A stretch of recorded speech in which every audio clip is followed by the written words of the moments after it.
सय्यदना शफीना करीमना व हबीबना व मिलजाना मुहम्मद बारिक वसल्लम सल्लल्लाहु ताला अलैहि वसल्लम। मेरे अजीज, जब दुरूद पढ़ने के लिए कहा जाएगा तो कंजूसी ना किया करो, समझे कि नहीं, कंजूसी ना किया करो। हजरत उमर कहते हैं जो नबी पर दुरूद पढ़ना भूल गया वो जन्नत का रास्ता भूल गया।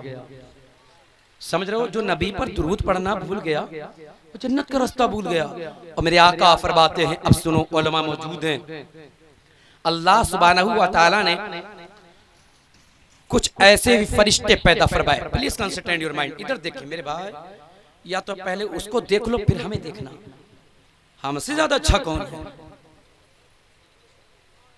हमें हो सकता है कि साहब कलर के एतबार से ना अच्छा हूं, लेकिन नबी का जिक्र करने वाला तो बिलाल भी अच्छा है कि नहीं? जरा मोहब्बत से।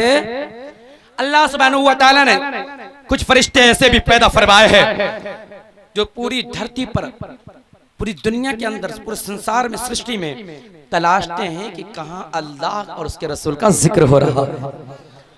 आज वो नूरी मखलूक आसमान से उतरी होगी, उतरने के बाद इस दौलतपुर की धरती पर आई है और आने के बाद देख रही है कि नबी पर दुरूद कौन पढ़ रहा है।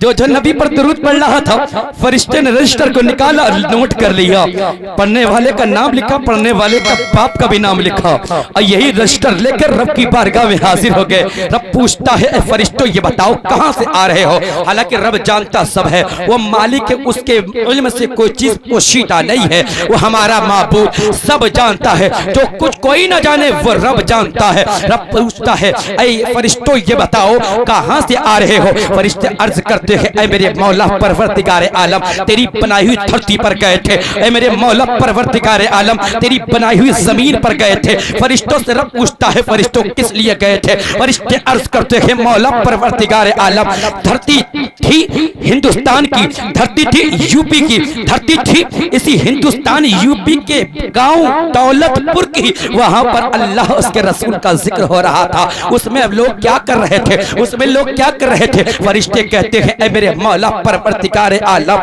तेरे महबूब पर दुरूद पढ़ रहे थे। रब पूछता है, दुरूद पढ़ने वाला कौन है? रब कायनात जैसे ही पूछता है, फरिश्ते बता देते हैं, ऐ मेरे परवरदिगार आलम, दुरूद पढ़ने वाला फुला इब्ने फुला है। यानी फरिश्ते कहते हैं, ऐ मेरे परवरदिगार आलम, दुरूद पढ़ने वाले का नाम ये है और उसके बाप का नाम ये है। ऐ दौलतपुर के जिंदा दिल मुसलमानों, अपने नसीबे पर नाश करो। इस धरती पर बैठकर तुम नबी पर दुरूद पढ़ रहे हो, उधर फरिश्ते खुदा के सामने तुम्हारा जिक्र कर रहे हैं। जब खुदा सुनता है कि फुला इब्ने फुला ने मेरे महबूब पर दुरूद पढ़ा है, तो रब फरमाता है, फरिश्तों गवाह हो जाओ, जिन लोगों ने मेरे महबूब पर दुरूद पढ़ा है सबके सब जहन्नम से आजाद कर दिए गए। इसी हदीस को जब बरेली का कलंदर देखता है, जब बरेली का मुजद्दिद देखता है, तो बरेली की धरती से पुकार उठता है, या नबी सलाम अलैका, या रसूल सलाम अलैका, या रसूल सलाम अलैका। जब नबी पर दुरूद पढ़ने वालों को, नबी के दुरूद को सुना, कुछ लोगों के पेट में दर्द हो गया। अरे नबी पर दुरूद पढ़ा जा रहा है, नबी पर सलाम पढ़ा जा रहा है, बैन करो, इस पर स्टॉप लगा दो, इसको बंद कर दो। नबी पर दुरूद नहीं पढ़ा जाएगा, नबी पर सलाम नहीं पढ़ा जाएगा। जब बरेली का इमाम इसको देखता है कि नबी पर सलाम पढ़ने पर पाबंदी लगाई जा रही है, इसको बैन किया जा रहा है, तो बरेली का इमाम कहता है, अरे नबी पर सलाम पढ़ने को रोकता है तो सुन, मुस्तफा जाने रहमत पे लाखों सलाम, शमए बस में हिदायत पे लाखों सलाम, शहरे यारे इरम ताजदारे हरम, नौबहारे शफाअत पे लाखों सलाम। जिस तरफ उठ गई दम में दम आ गया, उस निगाहे इनायत पे लाखों सलाम। जब लाखों सलाम की बात आ गई, अब तो कुछ और लोग पुकारने लगे, अहमद रजा कलम को रोक दो, कलम को रोक दो, अगर कलम ना रोका तो सर उड़ा दिया जाएगा, बच्चे यतीम हो जाएंगे, प्रॉपर्टी पे कब्जा हो जाएगा, खेतों खलियान में आग लगा दी जाएगी। तब बरेली का इमाम बोलता है, अरे मुझे डराने की कोशिश करता है तो सुन, क्या दबे जिस पर हो हिमायत का पंजा तेरा, शेर को खतरे में लाता नहीं कुत्ता तेरा।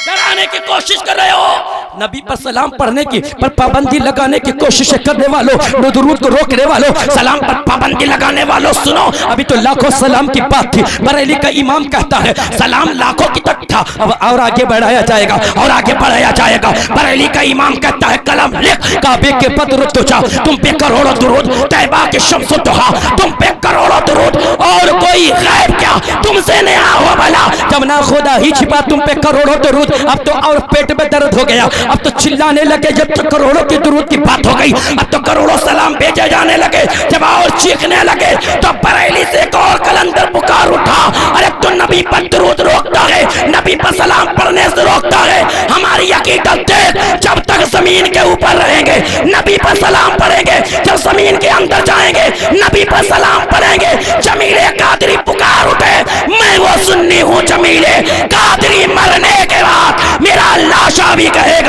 सलातो।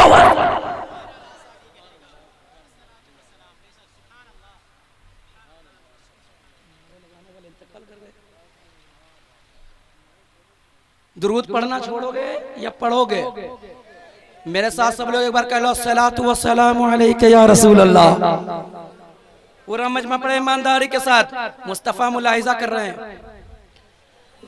वो और कोई लोग होंगे जिनका अकीदा होगा नबी नहीं सुनते, वो कोई और होंगे जिनका अकीदा होगा नबी मुलाहिजा नहीं करते। अरे हमारे तो अकीदत, हमारी मोहब्बत, हमारी तो ये सोच और ये अकीदा ईमान है, दूर नजदीक के सुनने वाले वो कान, कहने लाले करामत पे लाखों सलाम। सब लोग मिलके पढ़ें अस्सलातु वस्सलामु अलैका या रसूल अल्लाह, अस्सलातु वस्सलामु अलैका या नबी अल्लाह, अस्सलातु वस्सलामु अलैका या रसूल अल्लाह। याद रखना मेरे अजीज, नबी पर दुरूद पढ़ते रहो, नबी पर दुरूद उठते बैठते पढ़ते रहो, इंशाअल्लाह ताला जन्नत में ले जाने के लिए यही काफी होगा। मैं जिम्मेदारी के साथ बोल रहा हूँ। लोग कहते यार नमाज के बारे में बताते नहीं, नमाज के बारे में बताते नहीं, नमाज के बारे में मैदान महशर में पहले पूछा जाएगा, हमें हश्र बाद में होगा, कब्र पहले होगी, कब्र पहले होगी। कब्र में नमाज नहीं पूछी जाएगी, रोजा नहीं पूछा जाएगा, ज़कात व हज उम्रा नहीं पूछे जाएंगे, बल्कि 3 सवाल होंगे। और एक सबसे इंपॉर्टेंट अगर कह दूं तो बेजाना होगा, सबसे इंपॉर्टेंट सवाल होगा मा कुंता तक़ूलु फ़ी हक़्क़ि हाज़ा रजुल, इस मर्द के बारे में क्या कहता था जो तेरे सामने मौजूद है।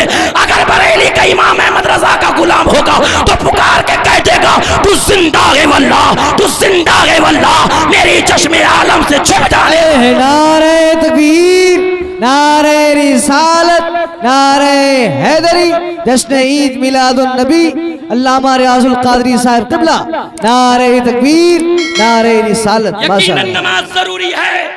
अस्सलातु इमादुद्दीन, अस्सलातु मिराजुद्दीन, अस्सलातु मिराजुल मुमिनीन। यकीनन नमाज मोमिनों की मिराज है, यकीनन नमाज दीन का सुतून है, लेकिन इश्क़े मुस्तफ़ा सबसे पहले है, मोहब्बत रसूल पहले। अगर मोहब्बत रसूल से तेरा सीना मोहब्बत रसूल का मदीना नहीं बना तो फिर न नमाज का बनेगी, न हज का मुंह कबूल होगा, न रोजा कबूल, न ज़कात कबूल, न सजदा, न क़याम, न रुकू, न क़ूत, कुछ कबूल नहीं होगा। अगर याद रख, अगर तेरी जहां नमाजें न बचा पाए, जहाँ सजदे न बचा पाए, जहाँ रुकू न बचा पाए, जहाँ क़याम जलसा न बचा पाए, अगर मोहब्बत रसूल की एक चिंगारी भी तेरे सीने के अंदर होगी तो रब्बे काबा की कसम जन्नत में ले जाने के लिए काफी होगी। और मैं यूं ही नहीं कह रहा हूं, मैं यूं ही नहीं कह रहा हूं, बात आ गई तो फिर अर्ज करता चलूं। मैदान महशर जब कायम होगा, जन्नती जन्नत में, जहन्नमी जहन्नम में, सब डाल दिए गए होंगे।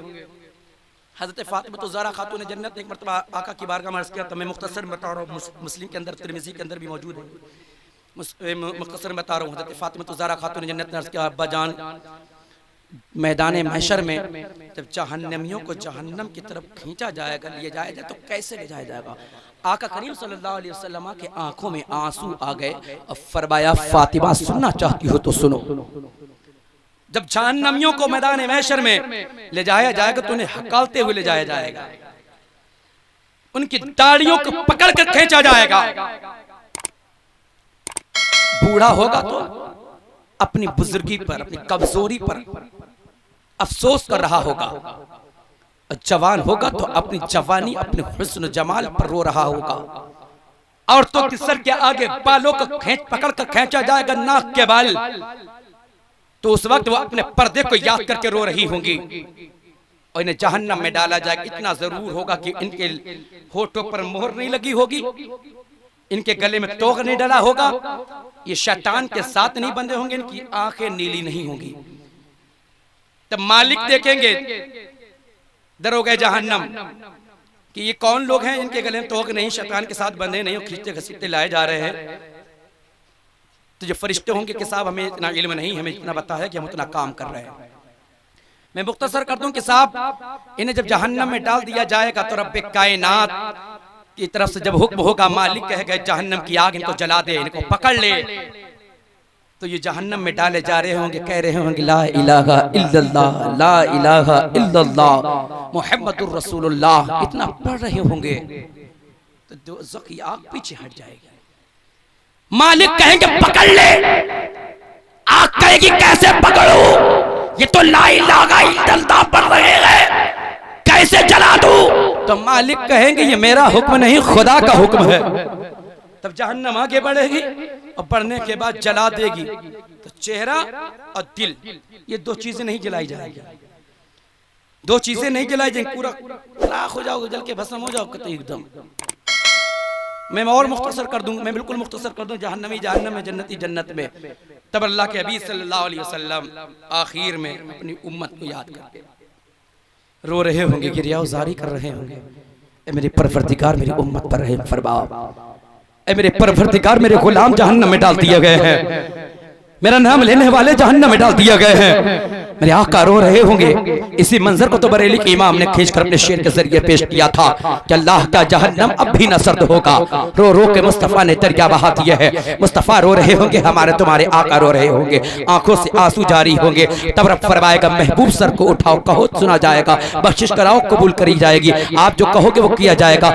रब के हुजूर नबी फरमाएंगे ऐ मेरे परवरदिगार आलम, कुछ मेरे गुलाम जहन्नम में डाल दिए गए हैं। तब रब फरमाएगा फअखरिज मन काना फी क़ल्बिही मिस्क़ाला ज़र्रतिन मिनल ईमान, ऐ महबूब जहन्नम में जो लोग डाल दिए गए हैं, जो आपके गुलाम हैं, जाइए उनका चेहरा नहीं मैंने जलाया है, उनके दिल को नहीं जलाया है, इसलिए कि उनके दिल में ईमान के जो है दाई का दाना मौजूद था। चेहरा इसलिए नहीं जलाया गया है कि वो रोजा रखते थे और मेरे सर अपने सर को मेरी बारगाह में झुकाते थे। इन दो चीजों को छोड़ के पूरे शरीर को जला दिया गया है। ऐ महबूब जाइए और पहचान लीजिए उनके चेहरों को। अगर दिल के अंदर, उनके सीने के अंदर राई के दाने के बराबर भी ईमान हो तो जहन्नम से निकाल कर जन्नत में ले जाइए। मेरे आका करीम सल्लल्लाहु अलैहि वसल्लम जहन्नम से हम गुनाहगारों को निकाल रहे होंगे, गुनाहगारों को निकालते जा रहे हैं, पहचानते जा रहे होंगे ये हमारा है, ये हमारा है, ये हमारा है। मेरे आका पहचानते जाएंगे, जन्नत का मुस्ता देते जाएंगे। इसीलिए तो बरेली का इमाम कहता है, सुनते हैं कि महशर में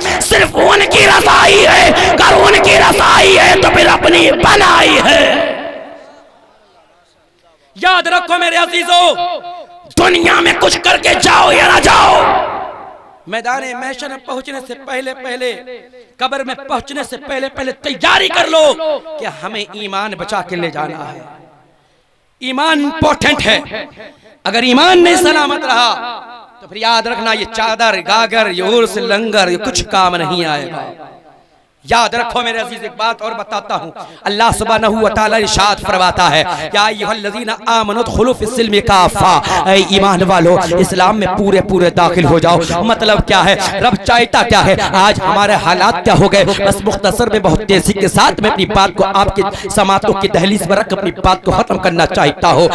अल्लाह रब्बी कायनात चाहता यह है कि तुम पूरे पूरे इस्लाम में दाखिल हो जाओ, सही माना में मोमिन कामिल हो जाओ। लेकिन हमारे घर के हालात कैसे हैं, हमारे घर कोई बच्चा पैदा हुआ, इमाम साहब को बुलाया, इमाम साहब कान में अजान दे तो बच्चा हो गया है, अजान में कह दो कान में मुसलमान हो गया, लड्डू बांटो मुसलमान है, अब्दुर्रहमान नाम रखो मुसलमान है, अब्दुल्ला नाम रखो मुसलमान है, कभी कभी मस्जिद का चेहरा देख ले मुसलमान है, जुमे में पहुंच जाए मुसलमान है, 365 वाली नमाज पढ़ ले मुसलमान है, कभी कभी जलसे में आके बैठ जाए मुसलमान है, कभी कभी सर पे टोपी लगा ले मुसलमान है। अब उसके अमाल भी देखिए जाके देखते चलो, सर पे टोपी तो कभी लगा लेता है, कभी तो जलसे में भी आ जाता है, नाम तो अब्दुल्ला है लेकिन ताश भी खेल रहा है, नाम तो अब्दुर्रहमान है लेकिन शराब भी पी रहा है, नाम तो अब्दुल्ला है लेकिन दूसरों की जमीनों को कब्जा कर रहा है, लोगों को सता रहा है, लोगों को परेशान कर रहा है। मेरे अजीजों मतलब क्या है कि रब्बे कायनात चाहता यह है कि तुम ऐसे मुसलमान बन जाओ, ऐसे मुसलमान बन जाओ कि तुम्हारा कैरेक्टर, तुम्हारा नेचर, तुम्हारी सोसाइटी, तुम्हारा एजुकेशन, तुम्हारे घर का माहौल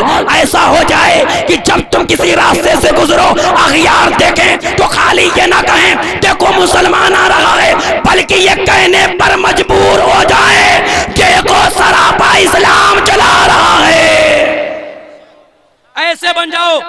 लेकिन हमारे घर के हालात क्या है, मैं बेसिक बातें बताना चाहता हूँ। मैंने पहले का तकरीर नहीं तकरार कर रहा हूँ। अभी बच्चा दुनिया में आया नहीं, अभी माँ के पेट में है।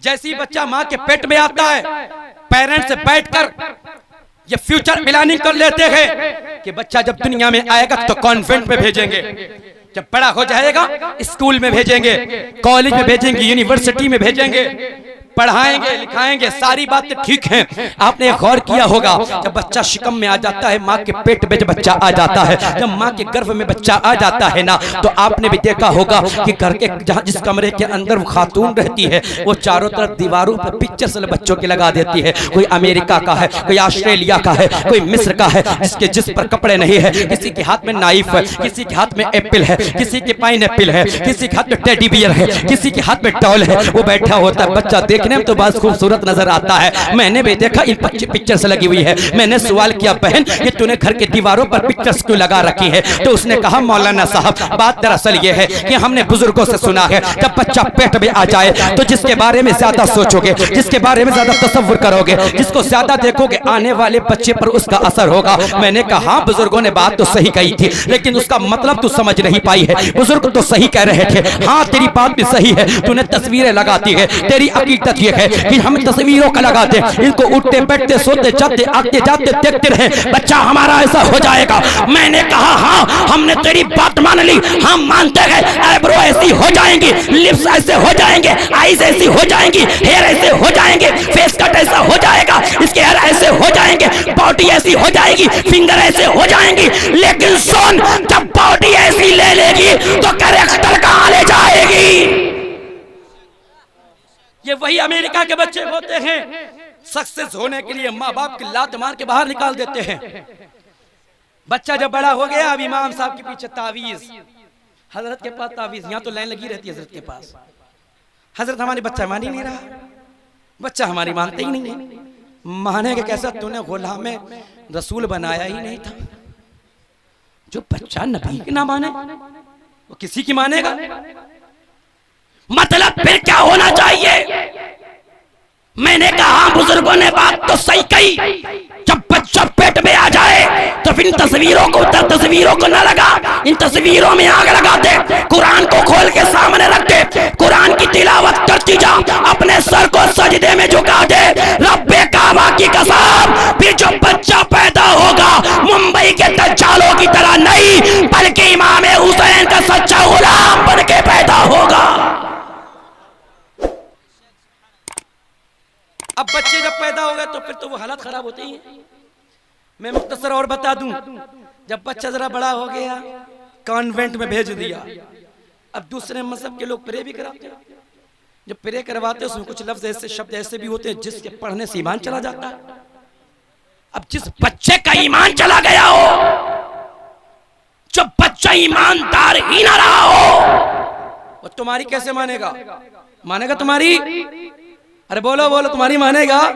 मैंने कहता कि अपने बच्चों को ना पढ़ाओ, केमिस्ट्री पढ़ाओ, फिजिक्स पढ़ाओ, बॉटनी पढ़ाओ, जोलॉजी पढ़ाओ, हिंदी पढ़ाओ, इंग्लिश पढ़ाओ, ज्योग्राफी पढ़ाओ, इकोनॉमिक्स पढ़ाओ, फिजिकल साइंस पढ़ाओ, सोशल साइंस पढ़ाओ, फिजिक्स पढ़ाओ, हिस्ट्री पढ़ाओ, हिंदी इंग्लिश पढ़ाओ, मैं पर्शियन पढ़ाओ, जो सब्जेक्ट पढ़ाना चाहते हो पढ़ाओ। तुम्हें प्रोफेसर बनाना है तो बना लो, इंजीनियर बनाना है तो बना लो, डॉक्टर बनाना है तो बना लो, फिलासफर बनाना है तो बना लो, एडवोकेट बनाना है तो बना लो, तुम्हें जो बनाना है बना लो। लेकिन मेरा ये पैगाम नोट करके ले जाओ, ऐ दौलतपुर के जिंदा दिल मुसलमानों, अगर अपने बच्चे के मुस्तकबिल को अच्छा करना चाहते हो तो कॉन्वेंट में बाद में भेजना, स्कूल में बाद में भेजना, कॉलेज में बाद में भेजना, यूनिवर्सिटी में बाद में भेजना।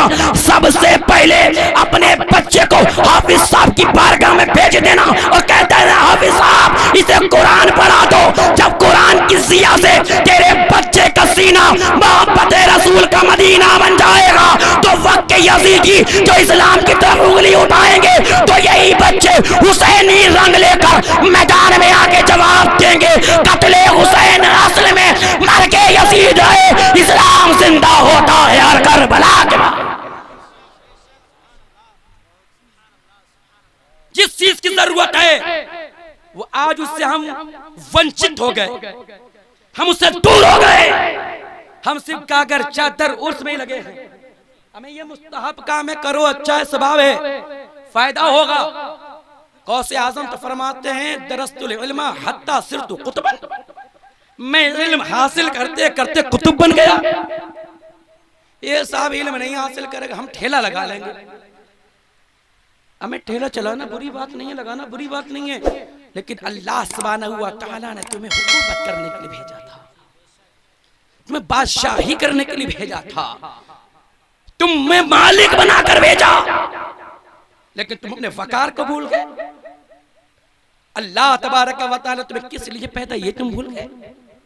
मेरे अजीज, अपने बच्चों को परवरिश करो, अच्छी एजुकेशन दो, अच्छा इल्म दो, अच्छी तालीम दो, ताकि जब वो बच्चे बड़े हो जाएं तो तुम्हें घर से बाहर ना निकालें, बल्कि वो जान जाए माँ की आजमत क्या है, बाप का मकाम क्या है। वरना तमीज मियाओं के बहुत चक्कर लगाए जा रहे हैं। हमारे घर की माँ और बहनें तो बिल्कुल पीछे नहीं हट रही हैं। वो अपने मियाँ की माने न माने, लेकिन जो चौराहे पर मियाँ बैठा उसके जरूर मानेंगे। गलत कह रहा हूं मैं? तुम्हारी औरतें नहीं मानती होंगी, वो जो वहां बैठा मियाँ ना, जो मुर्गा बकरा उतरवा रहा है, उसकी बहुत मान रही होंगी। अरे नहीं, करा हुआ है, हमारी बच्चा बात मानती नहीं है। अरे यार, तालीम हो तो कैसी हो। आओ मैं बताना चाहता हूँ बच्चे को ट्रेन कैसे करा जाता है, बच्चों को पढ़ाया लिखाया कैसे जाता है, बच्चों की परवरिश कैसे करी जाती है। आओ देखो, बाबा फरीदुद्दीन गंज शकर हैं, जिनके बचपन का जमाना है, बचपन का जमाना है। आप बड़े हो गए, अय्याम तिफली में है, अभी नमाज फर्ज नहीं हुई है, अभी आपके ऊपर रोजा फर्ज नहीं हुआ है, अभी हुक्म शराब पर फर्ज नहीं हुए हैं। मैं तवज्जो चाहता हूँ आप हजरात की, अभी नमाज फर्ज नहीं हुई है, लेकिन बाबा फरीदुद्दीन गंज शकर की माँ कहती है बेटा वुजू कर लो, नमाज पढ़ लो। मैं भी नमाज पढ़ने जा रही हूँ, तुम भी नमाज पढ़ लो। सवाल किया, माँ ये बताओ नमाज से मिलता क्या है? नमाज से बोलो बोलो, नमाज से मिलता क्या है? तो माँ ने कहा बेटा नमाज पढ़ोगे तो अल्लाह ताला तुम्हें शक्र अता फरमा देगा। बच्चा तो बच्चा ही है ना, शक्र मिलेगी। जल्दी से गए, वुजू किया, मुसल्ला बिछाया, मुसल्ले पे खड़े हो गए। और ये वुजू जब कर रहे थे तो आपकी माँ ने पुड़िया विशा कर वैसे बना के रख दी थी, रख दी। आके मुसल्ले पे खड़े हो गए, अल्लाहु अकबर, हाथ बांध लिया, अब शुरू हो गया, नमाज पढ़ रहे हैं, रुकू सुजूद कुहू सजदा सब कर लिया, सलाम फेरा।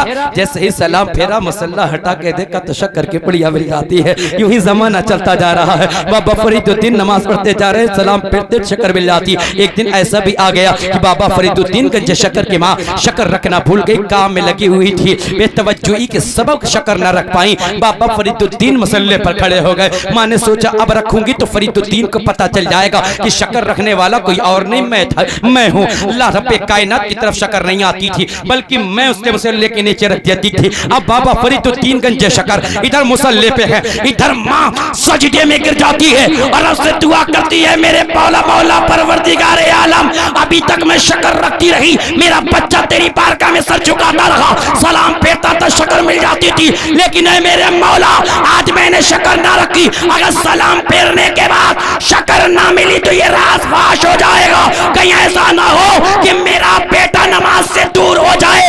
ऐ मेरे परवरदिगार, यहाँ तक लाना मेरा काम था, आगे ले जाना तेरा काम है।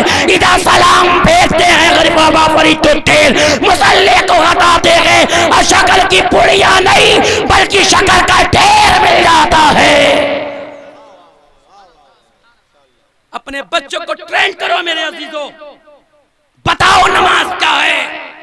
लेकिन मैं ये बच्चे भी ना जब तक छोटे रहे, अम्मा अब्बा अब्बा भी अम्मा भी खिलाते रहे, जबरदस्ती खिलाते रहे, कहो कहो कहो तो तेरे जमान में कहता रहा। जब बड़ा हो गया, जब कहने के काबिल हो गए ना, अब माँ तरस रही है कि मेरा बेटा मुझसे एक मर्तबा माँ कह दे। अब बाप के कान तरस रहे हैं कि एक बार मेरा बच्चा मुझसे बाप कह के मोहब्बत से सीने से लगा ले। कितने लोग यहाँ पर आए हो, मैं पूछना चाहता हूँ दौलतपुर के लोग, मैं तुमसे सवाल करना चाहता हूँ। मैंने पहले का तकरीर नहीं तकरार कर रहा हूँ, कुछ बातें बताकर जानना चाहता हूँ, कुछ पैगाम लेके जाओ यहाँ पर से। साहिब मजार की चादर तो तुमने खूब उड़ाई, अरे उड़ाई की नहीं उड़ाई बोलो? अरे उड़ाते हो नहीं उड़ाते हो? कितने लोग चादर उड़ाते हो? हाथ उठा दो। अच्छा कुछ लोग नहीं उड़ाते। अरे उड़ाते सभी लोग उड़ाते होंगे। अच्छा सबका इजमा तो है, कोई अगर उड़ाता ना हो तो उड़ाना जायज तो है। तुमने नहीं उड़ाई, तुम्हारे बाप दादा ने उड़ाई होगी और तुम आज नहीं तो कल उड़ाओगे, मतलब उड़ाते तो हो। उलमा के हाथ चूमते हो, पीरों के हाथ पर चूमते हो। ईमानदारी से बताओ, जब पीर आता है तुम थोड़ा थोड़ा भागते जाते, किसी तरह हाथ चूमने को मिल जाए, मतलब हाथ चूमने को मिल जाए। ईमानदारी के बाद साथ बताना, जब तुम्हारा बाप मजदूरी करके घर में दाखिल होता, क्या तुम उसके इस्तकबाल के लिए खड़े होते हो? ईमानदारी से बताना, खड़ा होता है कोई? वो माँ जिसने 9 महीने तुझे पेट में रखा, तूने कभी उसके पैरों को चूमा? पीरों के तूने बहुत पैर चूमे, चादरें तूने बहुत चढ़ाई, फूल काकर चादर तूने कव्वाली ढोल नगाड़े तमाशे बहुत करे। ईमानदारी से बताओ, जितने तुमने मजारों को चूमा है, क्या उससे कम या उससे ज्यादा कभी माँ के पैरों को चूमा? याद रखो मेरे अजीज, अगर माँ के कदमों को नहीं चूमा तो मजारों को चूमना भी बेजा, काम नहीं आएगा। चादर चढ़ाना काम नहीं आएगा, पीरों के हाथ पैर चूमना, उनके कदमों में गिरना, ये काम नहीं आएगा। याद रखो, कुरान में पीर की तारीफ नहीं, तुम्हारे अम्मा की अब्बा की तारीफ आई है। गलत कह रहा हूं मैं पीर का मुखालिफ नहीं हूं, लेकिन मेरे अजीज सबसे पहले अपने माँ को राजी कर ले। इसलिए तेरी जन्नत भी तेरी माँ है, तेरी जहन्नम भी तेरी माँ है। अगर माँ के कदमों में चला गया तो जन्नत तेरा मुकद्दर, अगर तूने आंखें बिगाड़ी तो जहन्नम तेरा मुकद्दर। समझ ले, अगर माँ राजी तो जन्नत तेरी, और बाप अगर राजी नहीं तो जन्नत में एंट्री भी नहीं कर पाएगा। बाप जन्नत का दरवाजा, अब ये वाला तो दरवाजा नहीं, लो लकड़ी वाला तोड़ दे या कूद के छलांग के घर में चला जा, ऐसा तो है नहीं। बताते हैं बड़ा स्ट्रॉन्ग है, बड़ा मजबूत है, छू भी नहीं पाओगे। तोड़ना तो बहुत दूर की बात, कि कैसे खुलेगा? कि बस बाप को मोहब्बत से मुस्कुरा के सुबह देख लिया कर, बाप राजी हो जाएगा, जन्नत का दरवाजा खुद खुल जाएगा। मज़ारों पे चादरें चढ़ाने वालों, ईमानदारी से बताओ, वो माँ तुझसे कितनी मोहब्बत करती थी? जब बचपन का तेरा जमाना था, दुकान पे कपड़े की दुकान पे ले जाती थी, एक कपड़ा लगाती ना, ये अच्छा नहीं लग रहा, दूसरा उठा ना, ये नहीं अच्छा लग रहा ना, तीसरा लगा ना, ये मेरे लाल पे अच्छा नहीं लग रहा, तीसरा उठाया, चौथा उठाया, हाँ ये मेरे लाल पे अच्छा लग रहा है, मेरा लाल इसमें अच्छा लगेगा, मेरा पेटा इसमें अच्छा लगेगा, मेरा आंखों का नूर नजर इसमें अच्छा लगेगा। ईमानदारी से बताना, वो माँ तुम्हारे कपड़े लगा लगा के चेक करती है कि मेरा पेटा अच्छा लगता है कि नहीं लगता है। तूने मज़ारों पे चादर चढ़ाई है, चढ़ाई, मैं नहीं कहता कि ना चढ़ाओ, बिला शक को शुबा चढ़ाओ, चादर चढ़ाओ, चादर चढ़ाओ, खूब चादर चढ़ाओ, लेकिन ईमानदारी से बताना, जो माँ तुझे बचपन में कपड़े सीने पे लगाकर, तेरी बॉडी पे लगाकर देखती थी कि मेरे बच्चे पे अच्छा लगता है कि नहीं अच्छा लगता, कभी जिंदगी में तूने अपने माँ के सर पे दुपट्टा रखा और कभी कहा माँ ये दुपट्टा तेरे सर पे अच्छा लगता है या नहीं? कभी करा ऐसा? कभी बूढ़े बाप को तूने अदब से सलाम किया? वो बूढ़ा बाप जब मजदूरी कर रहा था, उसके कमजोर बाजू थे, उसने वजन अपने कमजोर बाजुओं पे उठाया। जब मजदूरी मिली तो रास्ते पे सवारी पर नहीं बैठा।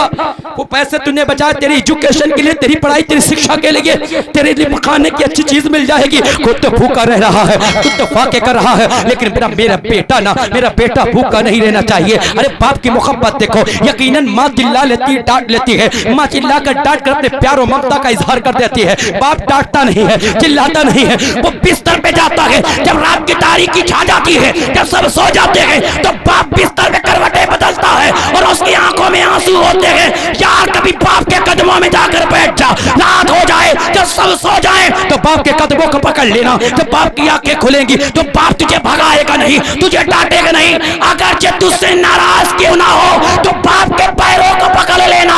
मेरा ईमान बोलता है, अगर गलत कहता हूं जो चोर की सजा वो मेरी सजा। अगर तूने बाप को पकड़ के माफी मांग ली तो रब्बे काबा की कसम, बाप तुझे सीने से लगाकर फौरन माफ कर देगा।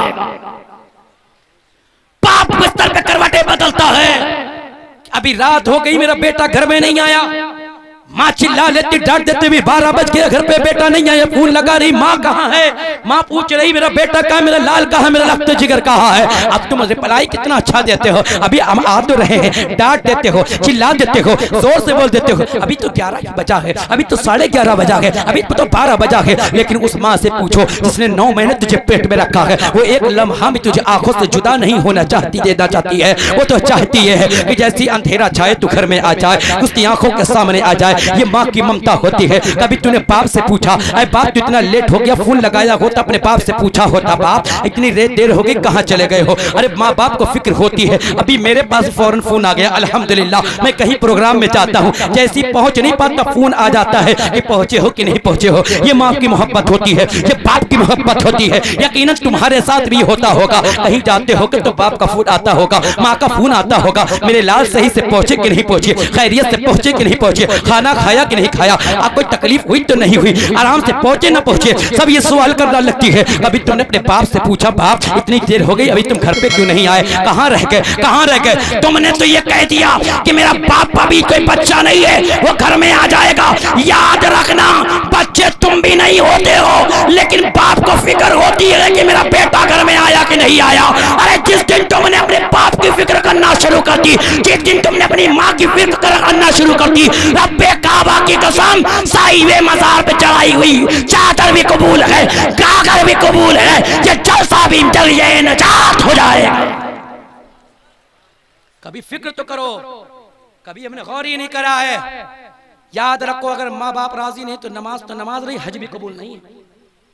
लाखों रुपए खर्च करके जाते हो। एक बात बता दूं मैं आपको, लोग लाखों रुपए खर्च करके जाते, सनद नहीं है, कोई गारंटी नहीं है कबूल हुआ कि नहीं हुआ। मेरे आका फरमाते हैं, बंदे तेरे पास दौलत नहीं, तेरे पास पैसा नहीं है तो घबराता किस लिए है? तो सुबह उठाकर मुस्कुरा के माँ बाप को देख लिया कर, मकबूल हज का जवाब है। वहां गारंटी नहीं है, लेकिन यहाँ गारंटी है। तू माँ बाप को मुस्कुरा के देख ले, मकबूल हज का सवाब मिल जाएगा। यहाँ तो हाल ये है, रात भर उन्हें मोबाइल चलाया, रात भर फेसबुक, इंस्टाग्राम, यूट्यूब, व्हाट्सएप और न जाने कौन कौन से जराए, मुझे तो पता भी नहीं है। इतने जराए हो गए हैं सोशल मीडिया पर, उसमें रात भर लगा रहा, पूरी रात काली कर दी, पूरी रात तबाह कर दी, जिस्मानी रूहानी ताकत को तबाह कर दिया। सुबह 10 बजे 11 बजे अम्मा उठा रही, बेटा उठ जा, बेटा उठ जा, तो माँ बाप को चिल्ला रहा है, माँ बाप को डांट रहा है। बाप माँ इस इंतजार में है कि मेरा बेटा उठे तो नाश्ता दे दूं, मेरा बेटा उठे तो चाय पी ले, मेरा बेटा उठे तो खाना खा ले, फिक्र है। लेकिन इस बच्चे को फिक्र नहीं है, माँ को चिल्ला रहा है। कुरान कहता है माँ बाप को उफ भी न करो। याद रखो, अगर माँ बाप राजी नहीं है तो हज भी कबूल नहीं है। मालिक बिन दिनार जब हज करने के लिए गए, मक्का की धरती पर बैठे हुए थे, आसमान से तो फरिश्ते उतरे, आपस में गुफ्तगू करने लगे कि इस बार कितने हज करने के लिए आए? तो एक फरिश्ते ने कहा 1 लाख लोग आएंगे। दूसरे फरिश्ते ने कहा कि किन लोगों का हज कबूल हुआ? तो दूसरे फरिश्ते ने कहा साहब सबका हज कबूल हुआ, बस एक का कबूल नहीं हुआ। मालिक बिन दिनार ने जब इतना सुना, कुछ खास तवज्जो, कोई खास गुफ्तगू हो रही शायद इमाम साहब, माजरत चाहता हूँ, मैं खून जिगर पेश कर रहा हूँ। मेरी इस्लाह करें अगर मैं गलत कह रहा हूँ, आपस में गुफ्तगू ना करें, डिस्टर्ब होता है। मैं खून जिगर पेश कर रहा हूँ, मैं पैगाम देना चाहता हूँ, दर्द है वो पेश करना चाहता हूँ। आपकी सपोर्ट, आपके सहारे, अगर आप भी मेरा साथ नहीं देंगे तो मैं दर्द कैसे बयान करूंगा। आप हमारे सर के ताज हैं, खुदा हम पर रहम करें। मालिक बिन दीनार समझते कि ऐसा तो नहीं, वो एक में बैन तो नहीं कि मेरा हज कबूल नहीं, दौड़े बताओ जरा किसका हज कबूल नहीं। अभी आपस में गुफ्तगू हो ही रही थी कि आसमान से पर्ची गिरी, पर्ची को उठाया मालिक बिन दीनार ने, उसमें लिखा था कि फुला जगह पर एक दरख्त के नीचे एक इंसान बैठा हो जिसका एक हाथ नहीं और एक आंख नहीं, उसका हज अल्लाह ने कबूल नहीं करा है। जब इतना सुना मालिक बिन दीनार उसी जगह पर पहुंचे, देखते क्या है उसी दरख्त के नीचे वो एक हाथ नहीं और एक आंख नहीं, उसी दरख्त के नीचे बैठा हुआ। करीब मालिक बिन दीनार पहुंचते, इतने मैंने चेहरा घुमाया और कहा कि बताने आए हो कि इस बार भी मेरा हज अल्लाह ने कबूल नहीं किया। हैरत ज़दा हो गए मालिक बिन दीनार। कहते हैं अब्दुल रहमान इब्न शिरान, आखिर ये बताओ कि तुम्हारा हज कबूल क्यों नहीं हुआ और तुमने कैसे जाना कि मैं ये बताने आया कि तेरा हज कबूल नहीं। आज आप पहली बार हो, इससे पहले 6 बार लोग और आ चुके हैं, वो बता गए मेरे कि मुझे हज कबूल नहीं हुआ। मैं 7 हज कर चुका हूं, मेरा हज अल्लाह ने कबूल नहीं किया। मालिक बिन दीनार ने कहा क्या बात है कि तेरा हज अल्लाह कबूल नहीं करता। लोग हज करने जा रहे हैं ना, इस मौसम में हज के लिए लोग रवाना हो रहे हैं, अय्याम हज आने वाले हैं, लोग हज के लिए रवाना हो रहे हैं। मेरे अजीजों, हज करने के लिए जाओ, लेकिन इसमें जो है तमाशा ना बनाओ, शुआब ना करो, दिखावा ना करो। आज हालात तो ये है जैसे इहराम बांधा, फोटो खींचा खच्चे से फेसबुक पे, अल्हम्दुलिल्लाह आई एम गोइंग टू हज, आई एम गोइंग टू उमरा, आई एम गोइंग टू मक्का मुकर्रमा, ये डाल दिया व्हाट्सएप पे, स्टेटस पे लगा दिया, सबको जमाने को बता दिया कि हम हज करने जा रहे हैं। खाने काबा के जैसी 5 बजे खिच्च से फोटो खींचा, अल्हम्दुलिल्लाह हम खाने काबा पास पहुंच गए। यार तो फोटो वीडियो बनाने में डटा हुआ है, लगा हुआ है, जो यहाँ HD वीडियो बना रहे हैं, यहाँ बैठे हुए जो HD काम कर रहे हैं, जो कभी फ्लॉप नहीं होगा, जब खराब नहीं होगा, तेरी वीडियो तेरा फोटो तो खराब हो जाएगा, लेकिन इनका खींचा हुआ फोटो खराब नहीं होगा। अरे क्या तुझे इनकी वीडियो फोटो पे भरोसा नहीं था? रब्बे काबा की कसम, अगर मोबाइल को छोड़ देता, किरामन कातिबीन पर एतबार कर लेता, रब्बे काबा की कसम तेरा हज भी कबूल हो जाता, उमरा भी कबूल होता। फोटो खींच खींच के लगा रहे हैं सब, हम पहुंच रहे हैं, हम जा रहे हैं, हम जा रहे हैं। इमाम आज़म अबू हनीफा कहते हैं जब खाने काबा पर पहली नजर पड़े तो हाथों को उठा दिया करो, दुआ करा करो, अल्लाह मेरी दुआ कबूल फरमा ले। इमाम आज़म कहते हैं जब मैंने देखा पहली मर्तबा खाने काबा को, मैंने दुआ की मेरे मौला, मैं जब जब तुझसे दुआ करा करूं मेरी दुआ कबूल कर लिया कर। जब पहली निगाह खाने काबा पर पड़ती है ना तो ये दुआ रद्द नहीं होती है। इसलिए मोहब्बत से जब जाया करो। हज पे जा रहे हो ना मेरे अजीजों, और देखो मैं बताना चाहता हूँ, लोग आज जिसको जो है टूर बना लिए, टूर जिसे देखो उम्रा करने जा रहा, 3-4 उम्रे कर घूम रहा, कोई 4 हज करे ले रहा। हमें 1 हज फर्ज था, 1 कर लेता, 1 क्यों काम हो जाता। तेरा पड़ोसी है जिसके घर में खाने के लिए नहीं, तेरी पड़ोसी है जिससे गरीब लोग रहते, बेटी की शादी नहीं हो रही, जहेज के मामलात को मद्दे नजर रखते हुए उम्र पे उम्र होती चली जा रही है। कभी तूने उसका हाथ पकड़ा होता और कहा होता घबराने की जरूरत नहीं है, तुझे कोई अपनाए ना अपनाए, हम तुझे अपनाने के लिए तैयार है, तब तो सही था, तेरा हज भी कबूल था। याद रख मेरे अजीज, अगर तेरा पड़ोसी परेशान है, तू हज पे हज करे जा रहा है, तो तेरा हज भी अल्लाह की बारगाह में कबूल नहीं होगा। याद रखना, मालिक बिन दीनार ने कहा था अब्दुल रहमान बिन शिरान के बता तेरा हज कबूल अल्लाह क्यों नहीं करता? 7 हज कर चुका है, तेरा हज कबूल नहीं होता। तो मालिक बिन दीनार के सवाल करने पर अब्दुल रहमान बिन शिरान ने कोई जवाब न दिया कि नहीं हम ये बता नहीं सकते, इतना बड़ा जुर्म हो चुका है, इतना बड़ा गुनाह हो चुका है, हम बता नहीं पाएंगे। सोचते हैं तो जिस्म कांपने लगता है, बॉडी वाइब्रेट करने लगती है, हम नहीं बता पाएंगे। मालिक बिन दीनार ने बहुत सवाल किए थे, बहुत बार पूछा, बहुत इसरार किया, तब कहते हैं कि बात दरअसल ये है कि मेरा रब हज इसलिए कबूल नहीं करता कि मेरी माँ मुझसे राजी रही है, मेरी माँ मुझसे नाराज हो गई है। मालिक बिन दीनार ने कहा अबे नादान, तेरे 7 हज हो गए, तूने 7 हज कर लिए, तूने पैसा भी खर्च किया, तूने मेहनत भी की, तू अगर माँ को राजी कर लेता तेरे 7 हज कबूल हो हो जाते। अब्दुर्रहमान बिन शिरान ने कहा था, मैं तो माँ को राजी करता हूँ लेकिन माँ राजी नहीं होती। मैं हर बार राजी करने की कोशिश करता हूँ लेकिन माँ मेरी राजी नहीं होती। मालिक बिन दीनार ने कहा, तेरी माँ कहाँ है? कहा, मेरी माँ भी हज करने के लिए आई है, मीना के मैदान में खैमा लगा कर रह रही है, तुम्हें तलाशना है तो चले जाओ। जब रात हो जाए, जब सब सो जाए, खैमे के अंदर पास जाना। खैमा पहचान करने के लिए है, खैमे के अंदर चराग जल रहा होगा, कुरान की तिलावत हो रही होगी। जिसमें कुरान की तिलावत हो रही हो, जिसके अंदर चराग जल रहा हो, समझ लेना वो मेरी माँ का खैमा है। मालिक बिन दीनार मकाम मीना में जाते हैं,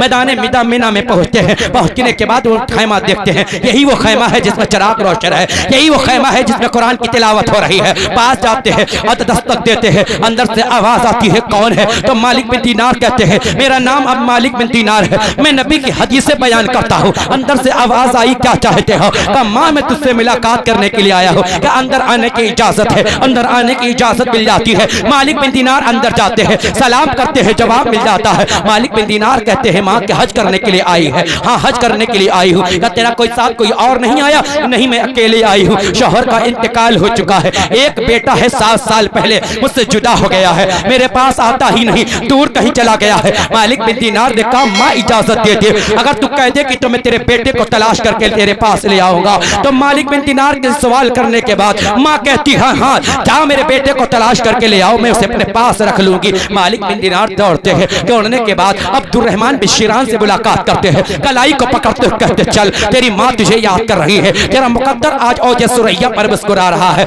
मालिक बिन दीनार ने अब्दुर्रहमान बिन शिरान के कलाई को पकड़ कर ले गए। जैसे ही खैमे के पास पहुंचे, अब अब्दुर्रहमान बिन शिरान ने कहा था, माँ तेरा बेटा आया है, अंदर आने की इजाजत दे दे। जैसे ही माँ ने इतना सुना, फौरन जवाब दिया, खबरदार कि तू अंदर आ गया, खबरदार अंदर आ गया, तुझे अंदर आने की इजाजत नहीं है, चला जा। मालिक बिन दीनार ने कहा था, माँ कल रात जब आया था, तेरी ममता के मैंने आंसू भी देखे थे, तेरी माँ की ममता भी देखी थी, तेरी मोहब्बत का दरिया भी देखा था, तेरी शफकत का पहाड़ भी देखा था। आप क्या हो गया कि तू मिलने के लिए इनकार कर रही है? तो कहा, बेटे क्या तू मुझे फिर सताने के लिए आया है? मालिक बिन दीनार बाहर निकल के आते हैं, अब्दुर्रहमान बिन शिरान से कहते हैं, जरा सच सच बता दे, ऐसा तूने कौन सा गुनाह कर दिया है तो तेरी माँ इतनी नाराज हो गई है? कल रात आया था, तेरी माँ तुझसे मिलने के लिए तैयार थी, लेकिन तुझे तेरी जैसे ही आवाज को सुना, कौन से ऐसी तेरी आवाज को सुनने के बाद उसके जख्म हरे हो गए, कौन सा दर्द उसके निगाहों के सामने आ गया? तूने कौन सा जुर्म किया है, बता दे। अब्दुर्रहमान बिन शिरान ने कहा था, मुझसे बताया नहीं जाएगा, मुझसे बताया नहीं जाएगा। कहा, तू नहीं बताएगा तो ठीक है। माँ के पास चले गए, माँ अब बता दे आखिर तू अपने बेटे से नाराज क्यों है? माँ को अपने बेटे को नाराज क्यों, माँ नाराज क्यों है? अपने बेटे को माफ क्यों नहीं कर देती? तो माँ ने सर से दुपट्टे को हटा कर दिखाया था, देख ये मेरा चेहरा जला हुआ है, ये मेरी बॉडी जली, मेरे हाथ जले हुए हैं, मेरी आंख निकल चुकी है। अब्दुर्रहमान की जब इस जुमले को सुना, माँ के जुमले को सुना, तो मालिक बिन दीनार ने कहा, माँ ये बात समझ में नहीं आती, तेरा चेहरा कैसे जल गया, तेरे हाथ कैसे जल गए, तेरी आंख कैसे निकल गई? तो माँ ने कहा, तो बात दरअसल ये है, मेरा बेटा रमजान के मुकद्दस महीने में शराब के नशे में आया था, गोश्त लेकर आया था और कह रहा था, मेरी माँ ये गोश्त बनाते ताकि खा लूं। मैंने कहा, बेटे रमजान का मुकद्दस महीना है, तू रहा गैर कलमा गो भी तेरे इस रमजान का अदब करते हैं, तुम मुसलमान है, तू अदब नहीं करता, शराब पी के चला आया है, रोजा नहीं रखता, मैं तेरे लिए गोश्त नहीं बनाऊंगी। इतना क्या कहा, इसने मेरे चेहरे पे ऐसा तमाचा मारा कि मेरी आंख निकल के बाहर गिर गई, और इसने यहीं तक बस न किया बल्कि मुझे उठाकर जो है तंदूर में डाल दिया, मुझे जला दिया, मुझे जलाया, इसे मारा। जिसने इतना सुना, अब्दुर्रहमान की जुम्मा के जुमले सुने, मालिक बिन दीनार ने फौरन खैमे से निकले और बाहर निकल के दौड़ने लगे, वहां से जाने लगे। तो फौरन दौड़ते हुए अब्दुर्रहमान बिन शिरान ने पैरों को पकड़ लिया और कहा, मालिक बिन दीनार अगर आज तुम छोड़ के मुझे चले गए तो हमारी माँ आज मुझे माफ नहीं करेगी, आखिरी जरिया भी खत्म हो जाएगा। आने वाले मेरी माँ को राजी करा दे, मेरे माँ से मुझे माफी दिला दे।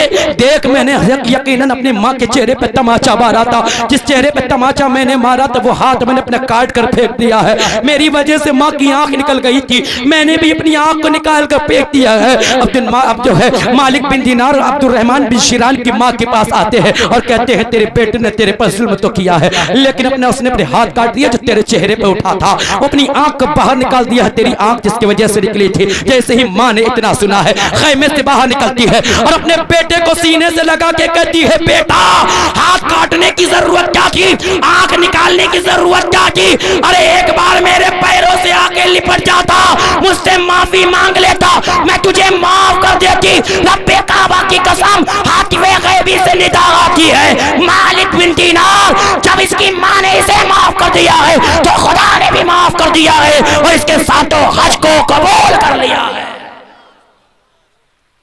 याद रखो मेरे अजीजों, महफिलों में आने के बाद ये पैगाम लेके जाओ, खाली उलमा के हाथ ना चूमो, खाली पीरों फकीरों के हाथ पैर ना चूमो, अपने माँ बाप के भी पैरों हाथों को चूमो। ये मत सोचना आज मुसलमान ये सोचता है कि साहब हाथ पीर का चूमेंगे जन्नत मिल जाएगी। वक्त बहुत ज्यादा हो गया, बस आखिरी बात बता के खत्म कर देता हूं। लोग सोचते हैं कि पीर का दामन पकड़ लेंगे जन्नती हो जाएंगे, आलिम दीन के पैरों को चूम ले, हाथों को चूम ले, जन्नती। याद रख, माँ के अजमत को मुलाहिजा कर, रब्बे कायनात ने माँ की शान को कितना बुलंद और पाला किया है। अल्लाह तबारक व तआला चाहता तो जन्नत को माँ के सर पे रख देता, हुक्म हो जाता, बंदे जन्नत चाहता है माँ के सर को चूम ले, जन्नती हो जाएगा। नहीं सुभान अल्लाह बोलोगे? रब चाहता तो जन्नत को माँ के पेशानी में रख देता, हुक्म हो जाता, बंदे जन्नत चाहता है तो माँ की पेशानी को चूम ले, जन्नती हो जाएगा। रब चाहता जन्नत को माँ की आंखों की पुतलियों में रख देता, हुक्म हो जाता, बंदे जन्नत का तमन्ना रखता है तो माँ की आंखों को चूम ले, जन्नती हो जाएगा। रब चाहता तो जन्नत को हाथों पे रख देता माँ के, हुक्म हो जाता, बंदे जन्नत की खुशबू चाहता है तो माँ के हाथों को चूम ले, जन्नत की खुशबू मिल जाएगी। रब चाहता तो जन्नत के माँ के पैरों के ऊपर रख देता, हुक्म हो जाता है, बंदे जन्नत की तमन्ना रखता है तो माँ के कदमों को चूम ले, जन्नती हो जाएगा। लेकिन रब्बे कायनात ने न जन्नत को सर पे रखा, न पेशानी में रखा, न आंखों में रखा, न हाथों में रखा, न पैरों के ऊपर रखा, बल्कि रब्बे कायनात ने जन्नत को माँ के कदमों के नीचे रखा। हुक्म हो गया, बंदे जन्नत चाहता है तो माँ के कदमों के नीचे आ जा, जन्नती हो जाएगा। याद रखो मेरे अजीजों, यकीनन मज़ारों पे आना जायज़ है, हाज़िरी देना जायज़ है, चादर का घर जायज़ है, लेकिन उससे पहले अपने माँ बाप को राज़ी कर लो, फिर ये भी राज़ी हो जाएंगे। जिनसे माँ बाप राज़ी नहीं होते, मुस्तफ़ा भी राज़ी नहीं होता, उनसे खुदा भी राज़ी नहीं होता। अगर खुदा को राज़ी करना है तो पहले माँ बाप को राज़ी कर लो। अगर माँ बाप राज़ी हो गए तो यकीनन ये साहिबे मज़ार का तुम्हारे साथ फैज़ होगा कि दुनिया में हर जगह कामयाबी हासिल करोगे। साहिबे मज़ार का अगर फैज़ चाहिए, साहिबे मज़ार के पास बहुत अल्लाह ने बहुत पावर दी है। मज़ार में जो लेटे होते बुजुर्ग, सरापा में खुद एक करामत हूँ अल्लाह के वली की। मैं ये भी बता के चला जाऊँ, एक अल्लाह के वली की करामत बता दूं, फिर बात को खत्म कर दूं, ताकि ये भी हो जाए कि अल्लाह के वली की बारगाह में आए थे। इस साहिबे मज़ार का और सत्ता कि वली की शान को भी बयान कर दूं यहीं से, बल्कि है ये सब वली की शान ही, लेकिन एक करामत भी गिना दूं, क्योंकि लोग करामत बहुत सुनना पसंद करते हैं साहब। अगर करामत सुनना नहीं बल्कि करामत देखो, मैं बैठा हूँ तुम्हारे सामने, मैं खुद एक अल्लाह के मुकद्दस वली की करामत हूँ। शाहजहांपुर के अंदर हाफिज अहमद हुसैन मियां अल मारूफ हाफिज मियां रहमतुल्लाहि ताला अलैह की दरगाह खानकाह मौजूद है। कभी आइए और वहां का जायजा लीजिए, लोगों से पूछिए कितने पाए के मुकद्दस वली कामिल आरिफ बिल्लाह अल मारूफ हुजूर हाफिज मियां रहमतुल्लाहि ताला अलैह, अल्लाह वालों की पावर को मुलाहिजा करो। मेरी उम्र उस वक्त 4 साल की थी जब मैं सेकंड फ्लोर से दूसरी मंजिल से आके नीचे गिर गया था। मैं नीचे गिरा तो घर वाले तो भाई जाहिर सी बात है, जिसका बच्चा गिरे तो उसकी माँ बाप तो भाई माँ बाप होते हैं यार। माँ बाप अपने बच्चे का जरा सा भी दर्द बर्दाश्त नहीं कर सकते। ये और बात है, बच्चा माँ को मरता हुआ देखेगा उफ नहीं करेगा, बाप को तड़पता देखेगा उफ नहीं करेगा, इल्ला माशाअल्लाह। लेकिन बाप माँ क्या ये मसला होता है, नाखून भी अगर दुख जाता है तो चीख निकल जाती है, माँ बाप की है। जैसे मैं गिरा तो वही सब लोग डॉक्टर के पास लेके भागे, तो डॉक्टर साहब ने फौरन हाथ उठाकर कह दिया कि सब गया, खत्म हो गया। हमारे वालिदैन की ये मोहब्बत और अकीदत थी कि ये अभी अल्लाह के वली की बारगाह से हाजिरी देकर आया है, कहीं और नहीं वहीं लेके चलो। अल्हम्दुलिल्लाह कुछ बुजुर्गों का फैज़ भी हमारे साथ बचपन में ही था, वो कभी और मौके पे बताऊंगा, कुछ बातें बताने की नहीं।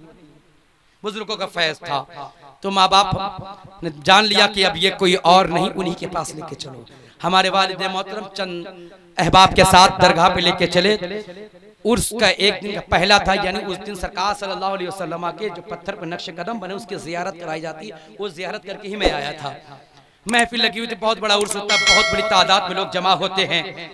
आशिकों का तांता लगा हुआ था। हमारे अहबाब मुझे लेके पहुंचे, चौखट पे लिटा दिया और कहा डॉक्टर ने तो इनकार कर दिया, अतिब्बा हकीम अब कुछ काम नहीं कर सकते, लेकिन हम इतना जानते हैं जहाँ डॉक्टरियत की डॉक्टरियत का जनाजा निकलता है, जहाँ हिकमत दम तोड़ देती है, जहाँ तिब लाचार हो जाती है, वहीं से अल्लाह के वली की करामत का आगाज होता है। हम जानते हैं अगर आज अपनी निगाहों को उठा दोगे तो यकीनन मेरा बच्चा भी उठ जाएगा।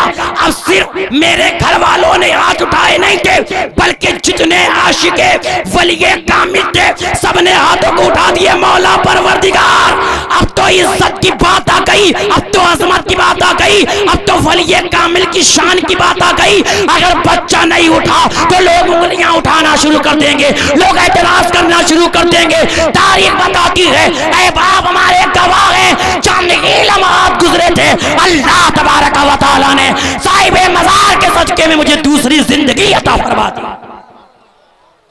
जब उनके कदम भर देते हैं शाहाने ज़माना की झोली, हमें मोहताज का जब ये आलम है तो मुख्तार का आलम। अल्लाह तबारक व तआला ने वलियों को बहुत ताकत दी, बहुत पावर दी है। वो कभी आऊंगा इंशाअल्लाह ताला, फिर इंशाअल्लाह तकरीर हो जाएगी। आज तकरार हो गई, तकरीर फिर किसी मौके पर हो जाएगी। अल्लाह से दुआ है कि अल्लाह सुब्हानहू व तआला हमारे बोलने में अगर शरई एतबार से कोई गलती हो गई, अल्लाह सुब्हानहू व तआला उसे माफ फरमाए।